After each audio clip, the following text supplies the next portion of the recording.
महादेवी वर्मा का जीवन परिचय। महादेवी वर्मा का जन्म फर्रुखाबाद में होली के दिन सन 1907 सम 1964 में हुआ था। इनके पिताजी गोविंद सहाय वर्मा इंदौर के एक कॉलेज में अध्यापक थे और माता हेमरानी धर्मपरायण महिला थीं। इनकी प्रारंभिक शिक्षा इंदौर में हुई। BA और MA की परीक्षाएं प्रयाग विश्वविद्यालय से उत्तीर्ण की। 9 वर्ष की अल्पायु में स्वरूप नारायण वर्मा के साथ इनका विवाह हुआ, किंतु इनका विवाहित जीवन सुखी नहीं रहा।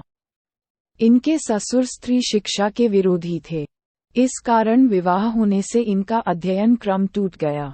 माता की धार्मिक प्रवृत्ति होने के कारण घर में इन्हें रामायण और महाभारत की कथाएं सुनने का पर्याप्त अवसर मिला।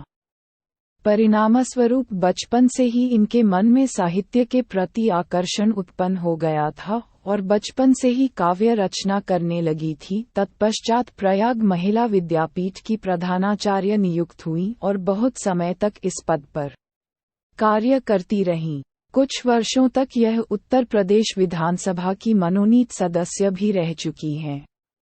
इनकी साहित्यिक रचना से प्रभावित होकर भारत सरकार ने इनको पद्म भूषण अलंकार से अलंकृत किया। इनको ज्ञानपीठ पुरस्कार भी प्राप्त हुआ है। जीवन के अंतिम समय तक साहित्य साधना में लीन रहते हुए 11 सितंबर 1987 को इनका देहावसान हो गया। महादेवी वर्मा का साहित्यिक परिचय। महादेवी वर्मा छायावाद और रहस्यवाद की प्रमुख कवयित्री हैं। छायावाद के 4 महान कवियों के बृहद चतुष्टय में इनकी गणना की जाती है। महादेवी वर्मा का काव्य पीरा का काव्य है, इसलिए उन्हें आधुनिक युग की मीरा कहा जाता है। साहित्य और संगीत का अपूर्व संयोग करके गीत विधा को विकास की चरम सीमा पर पहुंचा देने का श्रेय महादेवी वर्मा को ही है। महादेवी वर्मा मूलतः कवि हैं, किंतु उनका गद्य भी कम महत्वपूर्ण नहीं है। उनके गद्य में भी काव्य जैसा आनंद आता है। इस प्रकार हिंदी साहित्य जगत में महादेवी वर्मा का उच्चतम स्थान है। महादेवी वर्मा की रचनाएं। श्रीमती महादेवी वर्मा मूलतः कवयित्री हैं, साथ में उच्चकोटि की गद्य लेखिका भी हैं। निहार, रश्मि, नीरजा, यामा, सांध्य गीत, दीपशिखा आपकी प्रमुख काव्य रचनाएं हैं। यामा और दीपशिखा पर आपको पुरस्कार प्राप्त हो चुके हैं। अतीत के चलचित्र श्रृंखला की कड़ियां, स्मृति की रेखाएं इनके गद्यात्मक संस्मरण हैं।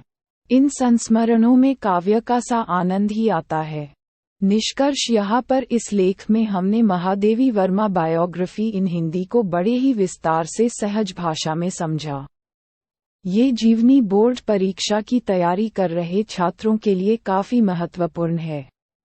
तो अगर आप उन छात्रों में से हैं जो इस समय बोर्ड के परीक्षा तैयारी कर रहा है, तो इस जीवनी को आप जरूर से पढ़ें एवं याद करें, क्योंकि इससे आपको परीक्षा में काफी मदद मिल सकती है।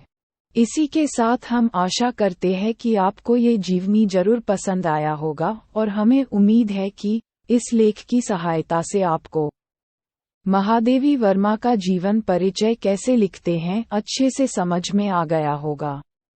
अगर आपके मन में इस लेख से संबंधित कोई सवाल हो तो आप हमें नीचे कमेंट करके पूछ सकते हैं।